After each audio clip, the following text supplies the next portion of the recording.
وإذا بقول لك قصة رحمة تعطيها عنوان؟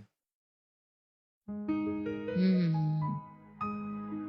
قصة البنت الوحيدة العنيدة اللي علم الحب عيدة وما تريده، ومو مهم بالنسبة إلها الفكرة كلها، وهي مرتاحة وسعيدة.